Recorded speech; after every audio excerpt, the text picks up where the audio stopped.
Hi America and the rest of the world. Last time we see each other was about April. There was a high goal to achieve, and I believe we succeeded.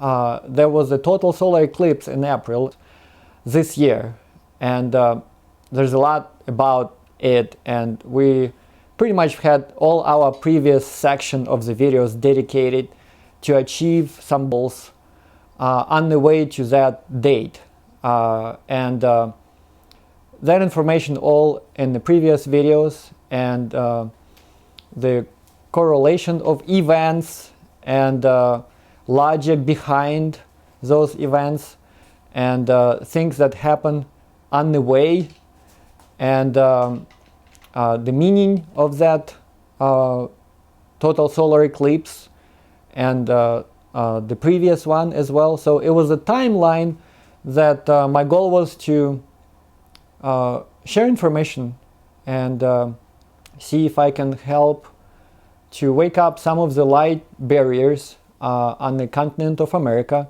to raise the energy levels for that specific time. Because as I looked at it, with God's help, of course, it was a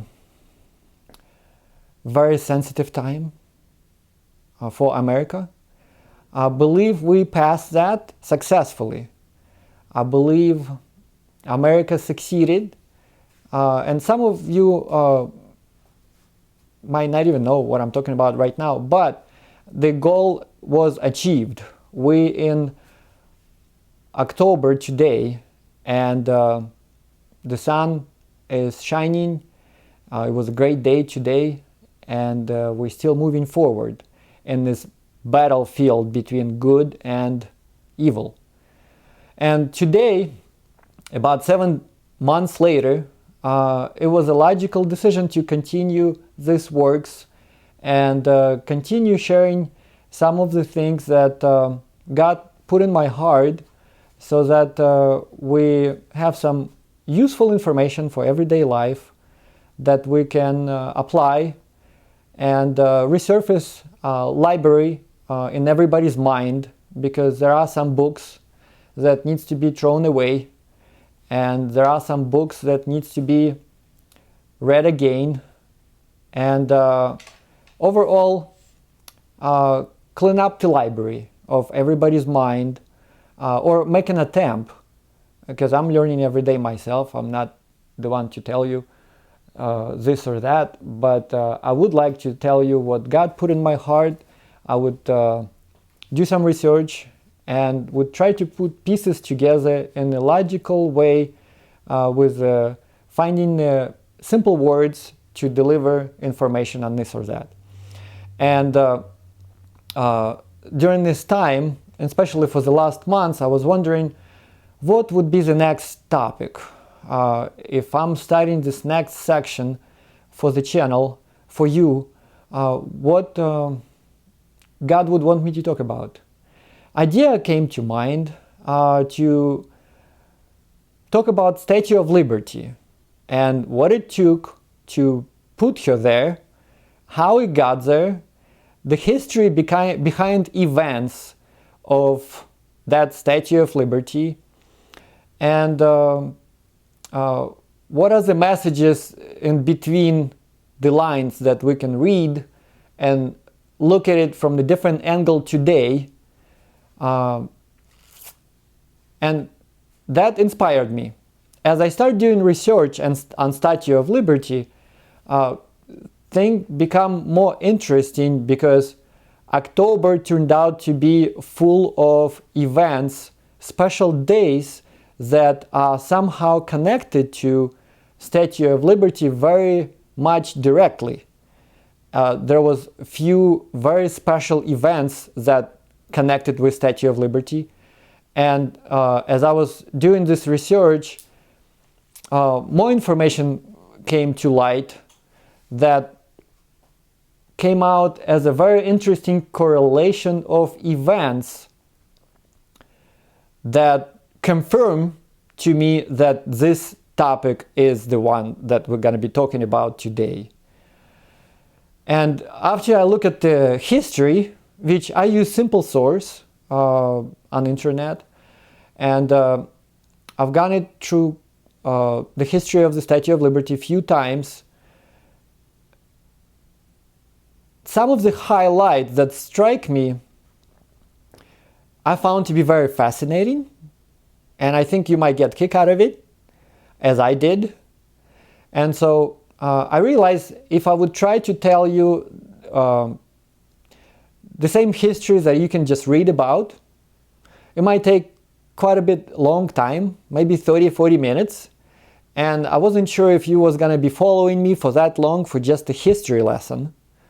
So I decided to get creative, and I simply rearrange sentences and words in the histories that are already written, that you already know, without changing meaning of it, just to highlight some of the things in the history of the Statue of Liberty that strike me as fascinating. And so I use the tool. I put things in Grammarly and did some editing. Had a couple nights that I did not sleep with cups of coffee. And I decided, in order for me to shorten the video so that you don't sit on the lecture for 45 minutes, I'm going to use technology. And so after I use Grammarly to edit it, I put it into 7 Labs to make a dictation using AI and recorded it. And so today, right now, this is just an entry for this recording, which came out better than 45 minutes if I was doing it myself.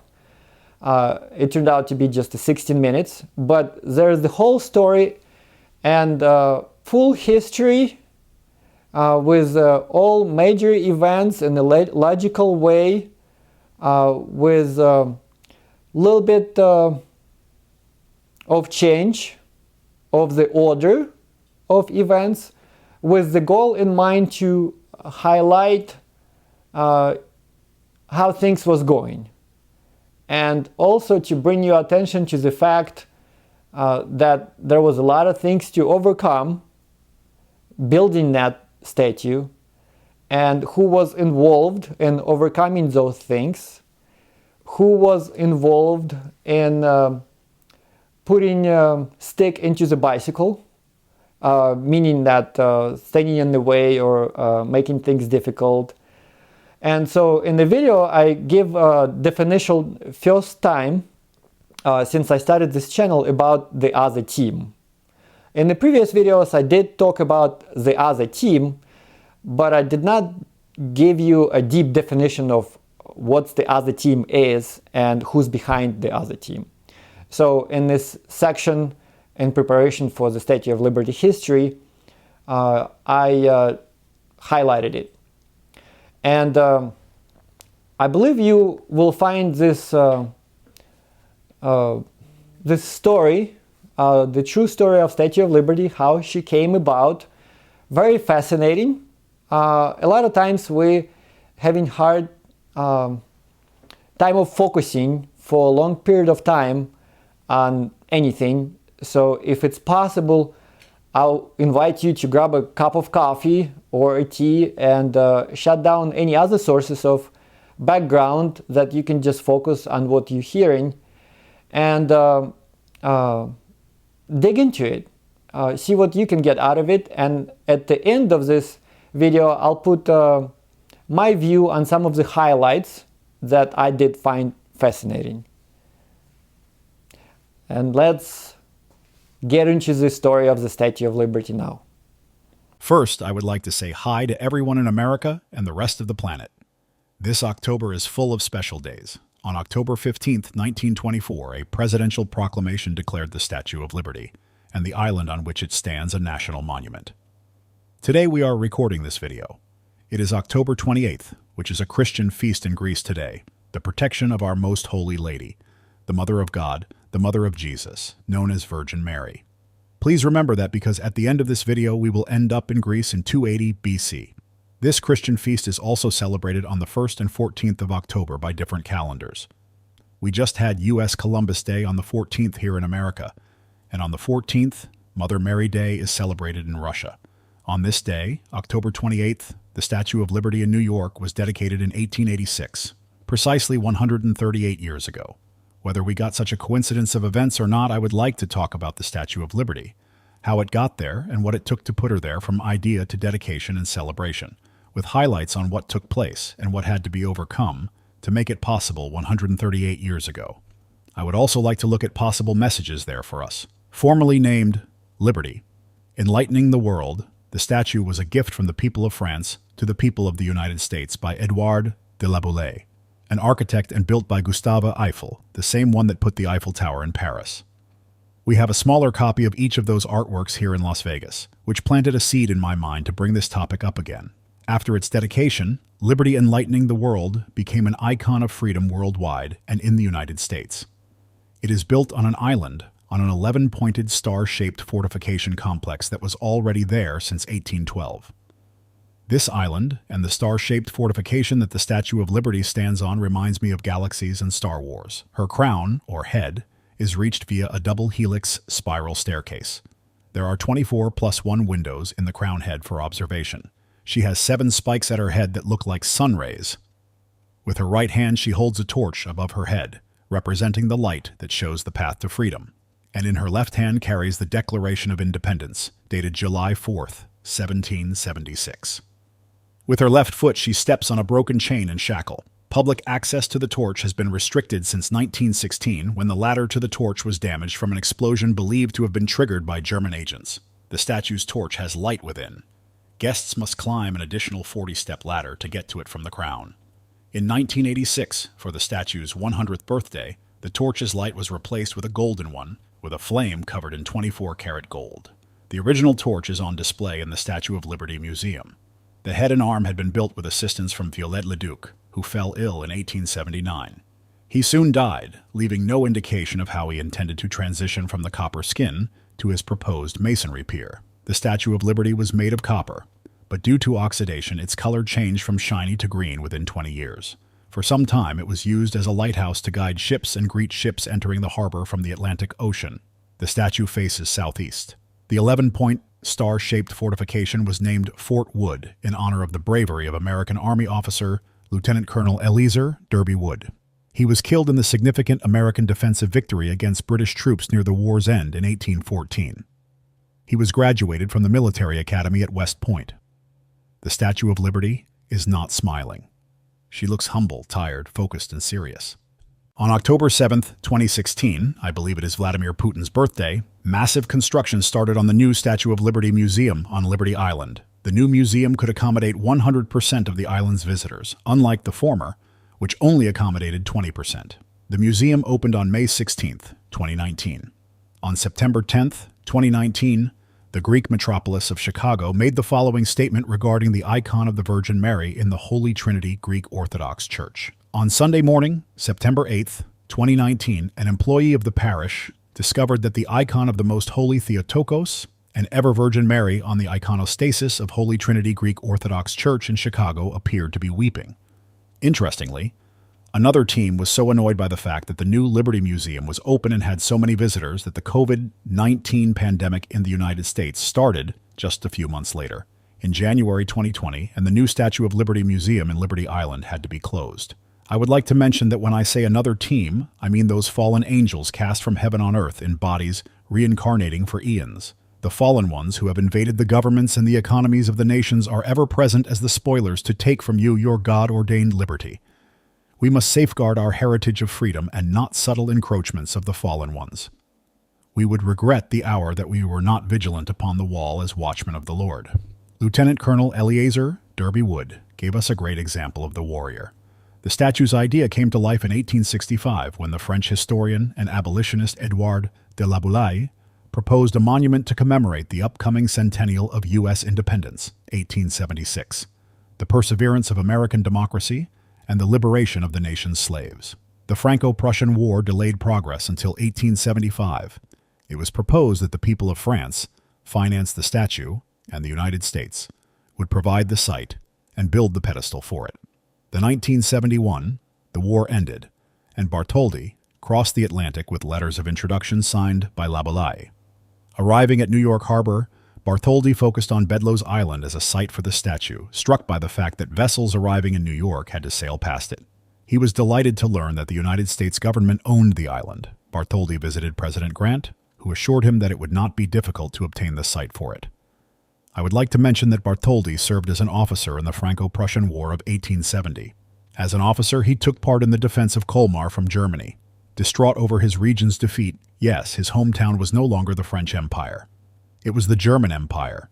He constructed several monuments celebrating French heroism in the defense against Germany over the following years.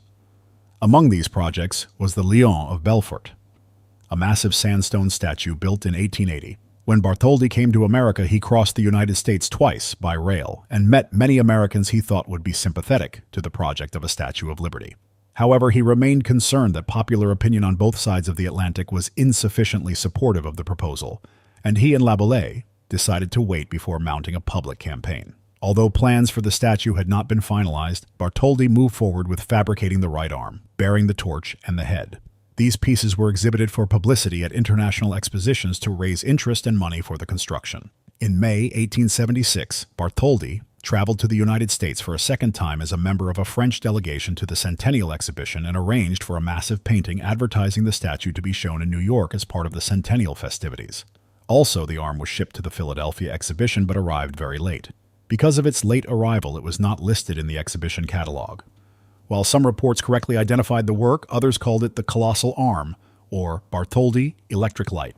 We can clearly see how another team worked overtime to prevent this statue from being built. Nevertheless, the arm proved popular in the exhibition's waning days. After the exhibition closed, the arm was transported to New York City, where it remained on display in Madison Square Park for several years before it was returned to France to join the rest of the statue. I find it fascinating that the arm, with a torch flame within, traveled across the Atlantic and attracted attention to a project that was not there initially on the necessary level. On his return to Paris in 1877, Bartholdi concentrated on completing the head, which was exhibited at the 1878 Paris World's Fair. Fundraising continued, with models of the statue put on sale.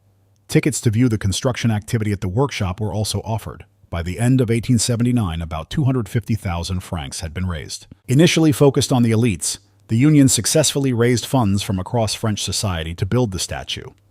Even many Frenchmen resented the United States for not coming to their aid during the war with Prussia. In the United States, fundraising proved difficult. Fundraising for the pedestal in the U.S. had begun in 1882. The committee organized many money-raising events. As part of one such effort, an auction of art and manuscripts took place. I would like to bring your attention to this fact. Once again, an auction of art and manuscripts took place, and even by 1885, work on the pedestal was threatened by a lack of funds. The original pedestal plan was 114 feet in height. Faced with money problems, the committee reduced that to 89 feet. The pedestal was initially intended to be made of solid granite. However, financial concerns again forced the use of poured concrete walls topped with granite blocks. Even with efforts of 3 years, fundraising lagged. Grover Cleveland, the governor of New York, vetoed a bill to provide $50,000 for the statue project in 1884. An attempt the next year also failed. With only $3,000 in the bank, the New York committee suspended work on the pedestal. With the project in jeopardy, groups from other American cities, including Boston and Philadelphia, offered to pay the full cost of erecting the statue in return for relocating it to the city that would invest into the project. The project seemed impossible until the people of America stepped in and helped raise money for the pedestal. American publisher Joseph Pulitzer of the New York World started a drive for donations to finish the project. He pledged to print the name of every contributor, no matter how small the amount given. After 5 months of daily calls to donate to the Statue Fund, on August 11, 1885, the New York World announced that $102,000 had been raised from 120,000 contributors, and that 80% of the total had been received in sums of less than $1. The completed statue was formally presented to Ambassador Morton at a ceremony in Paris on July 4, 1884, and Lesseps announced that the French government had agreed to pay for its transport to New York. The statue remained intact in Paris, pending sufficient progress on the pedestal. By January 1885, this had occurred, and the statue had been disassembled and crated for its ocean voyage. On June 17, 1885, the French steamer Isère arrived in New York with the crates holding the disassembled statue on board. New Yorkers displayed their newfound enthusiasm for the statue. 200,000 people lined the docks, and hundreds of boats put to sea to welcome the ship. Even with the success of the fund drive, the pedestal was not completed until April 1886. Immediately thereafter, the reassembly of the statue began. Bartholdi had planned to illuminate the torch's balcony with floodlights. A week before the dedication, the Army Corps of Engineers vetoed the proposal, fearing that ships' pilots passing the statue would be blinded. Instead, Bartholdi cut portholes in the torch, covered with gold leaf, and placed the lights inside them. A dedication ceremony was held on the afternoon of October 28, 1886. I was only 17 at my previous manifestation. President Grover Cleveland, the former New York governor, presided over the event. On the morning of the dedication, a parade was held in New York City. Estimates of the number of people who watched it ranged from several 100,000 to 1 million. President Cleveland headed the procession, then stood in the reviewing stand to see bands and marchers from across America. General Stone was the grand marshal of the parade. The route began at Madison Square, once the venue for the Arm, and proceeded to the Battery at the southern tip of Manhattan by way of Fifth Avenue and Broadway, with a slight detour so the parade could pass in front of the World Building on Park Row. As the parade passed the New York Stock Exchange, traders threw ticker tape from the windows, beginning the New York tradition of the ticker tape parade. Did you catch that? Yes, they threw ticker tape from the windows.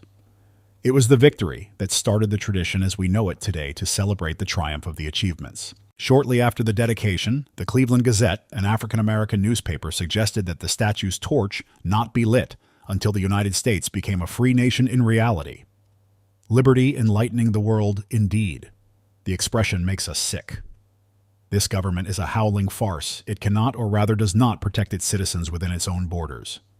Shove the Bartholdi statue, torch, and all into the ocean until the liberty of this country is such as to make it possible for an inoffensive and industrious colored man to earn a respectable living for himself and family, without being Ku Kluxed, perhaps murdered, his daughter and wife outraged, and his property destroyed. The idea of the liberty of this country enlightening the world, or even Patagonia, is ridiculous in the extreme. These remarks in the newspaper indicate how furious the other team was with the success of two friendly countries, France and the United States of America. It proved to be a fact that friendship between people and nations is what can most promote progress and achievement, something that we see arising at the beginning of this new Aquarius era manifested in the intergovernmental organization BRICS and its members, who decided to build friendships and new levels of communication with each other to promote better lives for their people. Back to the story. Bartholdi took no immediate action on the idea of the Statue of Liberty in 1865, except to discuss it with Edouard Laboulaye. Bartholdi was busy with other projects. One of these was the Lion of Belfort, in 1880, that I mentioned before, that I myself personally see as a powerful link to the second coming of Christ. In 1856, he went to Egypt to study ancient works. In the late 1860s, he approached Prime Minister of Egypt with a plan to build Progress, or Egypt Carrying the Light to Asia statue, a huge lighthouse in the form of an ancient Egyptian female fellah, or peasant, robed and holding a torch aloft, at the northern entrance to the Suez Canal in Port Said. Sketches and models were made of the proposed work, though it was never erected. There was a classical precedent for the Suez proposal. The Colossus of Rhodes was a statue of the Greek son of god Helios, often worshipped as a god of life and creation, erected in the city of Rhodes on the Greek island of the same name by Chares of Lindos in 280 BC. The Colossus of Rhodes, the giant bronze statue considered one of the 7 wonders of the ancient world. This statue is believed to have been over 100 feet high, and it similarly stood at a harbor entrance and carried a light to guide ships. Bartholdi project was declined to the proposed statue due to the high cost. Looking at all the facts and coincidences, I tend to believe that the Statue of Liberty was not just an idea in a few men's minds, but a stroke of genius that came from the same place where Melchizedek order came from. As we know, John came by the order of this priesthood. Now, if you want to hide something, put it where everyone can see it.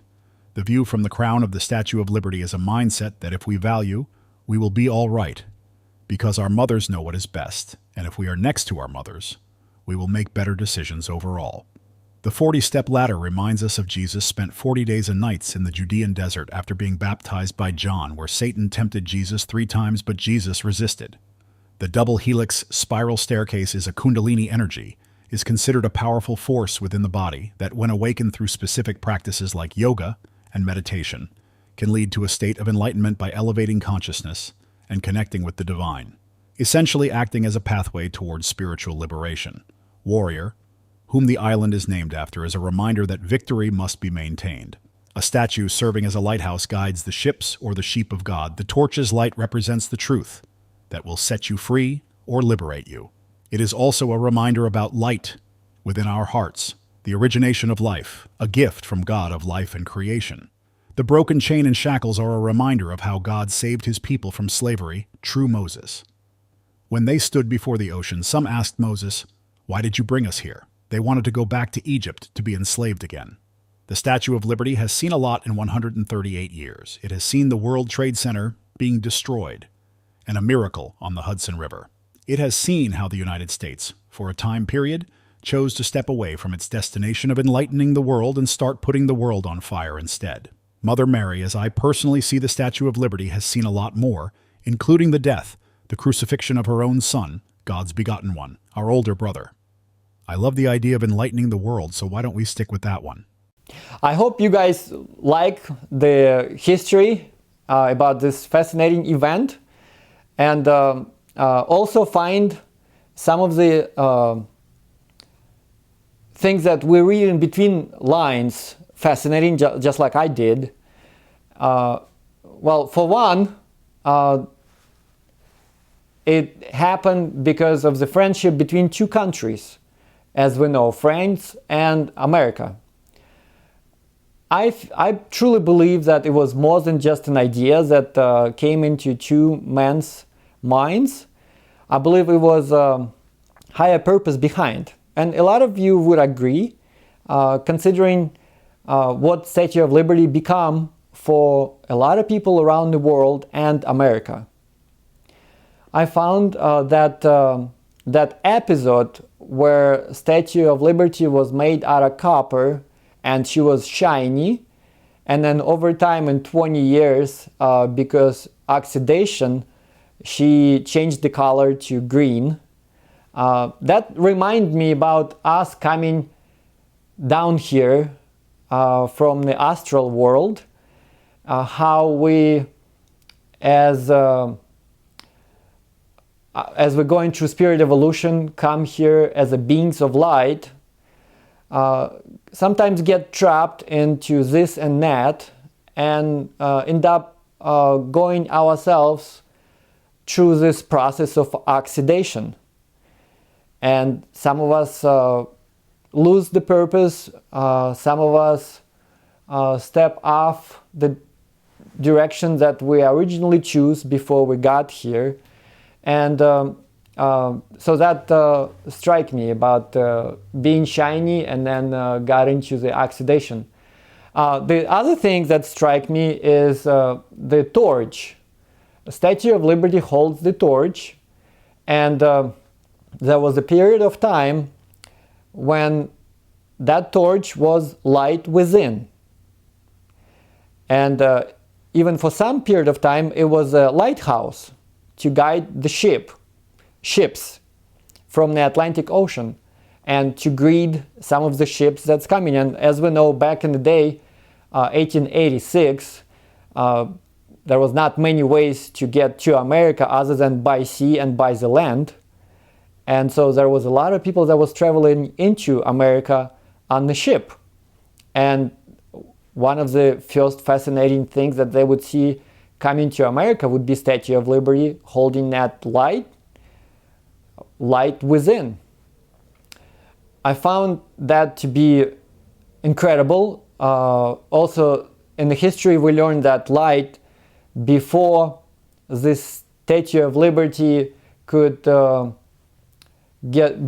be possible due to financial difficulties, Bartoli got an idea to start building that torch and the Statue of Liberty head, and that torch and the head went out to some of the events to attract people's attention to this idea to put Statue of Liberty together. And that torch traveled across the ocean and spent some time in Philadelphia, and then Madison Square in New York, and did attract people's attention to this amazing idea of putting Statue of Liberty together.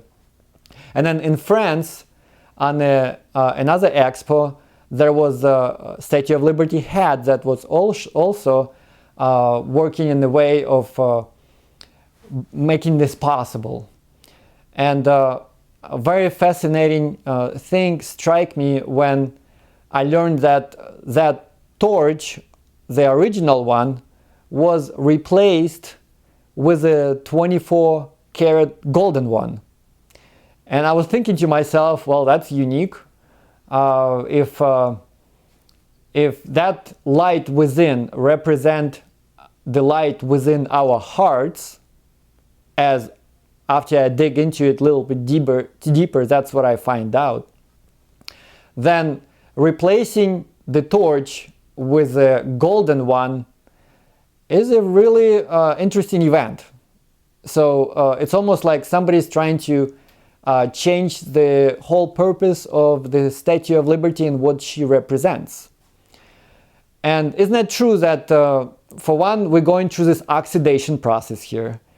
And then when we're going through this oxidation process, there are some things that come in against us, and there are some goals that we change as we go through life. And one of the common ones is that we forget about this light within, and we now focus on the gold, on money, on other things, which I believe that it's great to keep both, to maintain the light within, and there's nothing wrong to have abundance and the good things of this world. We was taught for a while, especially in the last couple centuries, that you can only have one thing. Well, the good news is that they preserve the torch with the light within in the museum that is now, after renovation, is huge. They started building, as you find out, in 2019, and mainly on investments from people. Again, just like back in the day when people step in the times when Statue of Liberty was not possible and made it possible. Governments between both countries could not come up with enough money to make Statue of Liberty possible until people step in.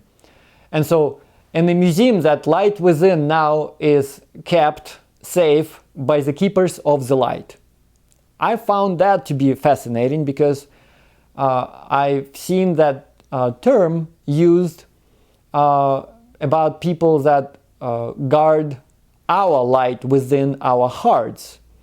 And so to me it was a good news that the light within is preserved in the museum. And I'm not going to express this, I already say enough about it, but I was very happy to find out about it. And I decided also that I would like to go visit that museum. I've seen the Statue of Liberty from the Brooklyn Bridge when I was in New York, but I never got a chance to go there. So I put a wish on my wish list to get there one day.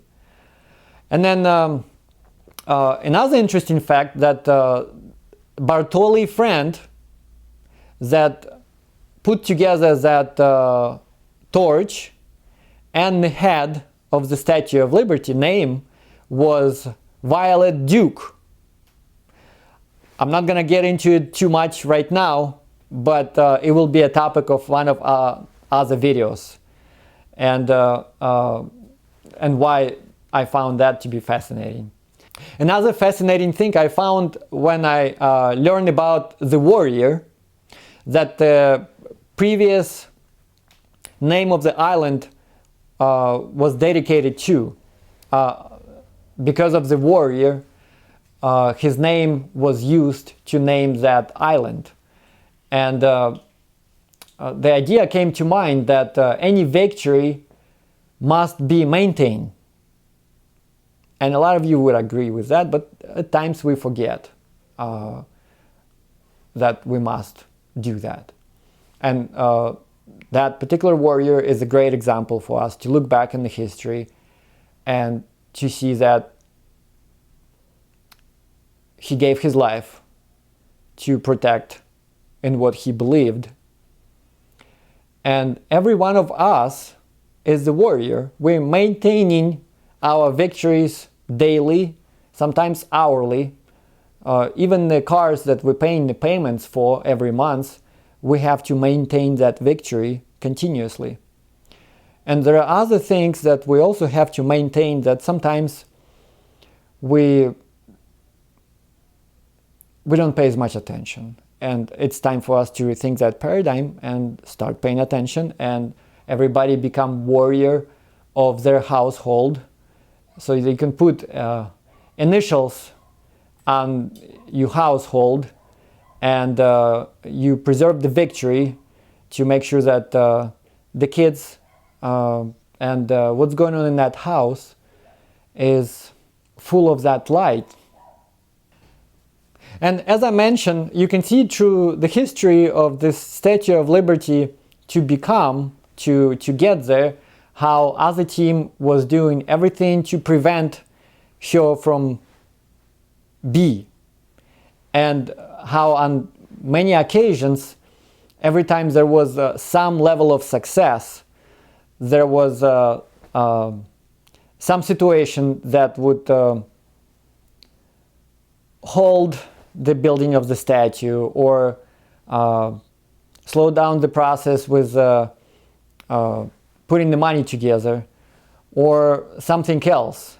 And even when the Statue of Liberty was dedicated, they couldn't figure out that now we're going to highlight that torch and let the people see that torch that's supposed to represent the light within to be light up at night. So I'll let you all have your own thoughts on it. My goal from the beginning was not to get into it too much and just leave it all up to you. Those are the few things I wanted to share with you that strike me, that I found to be very interesting, and things that I could also help myself to see things in a different light from the lessons of the history. And in this particular event, the lesson of the history that was specifically designed for us, so that we learn something very incredible about that Statue of Liberty, what she represents and how she become. And the last thing that's really struck me, when they was putting money together to build the pedestal here in America, there was some auction set up to sell some arts and manuscripts. I thought to myself, wow, in order to build the pedestal, they would go that far to sell the manuscripts.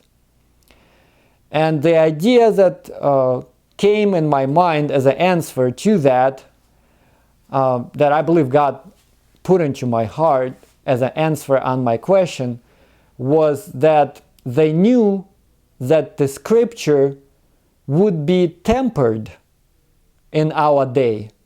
And the proof to that is the 250 some versions of Bible that we see on the shelves today in the bookstores.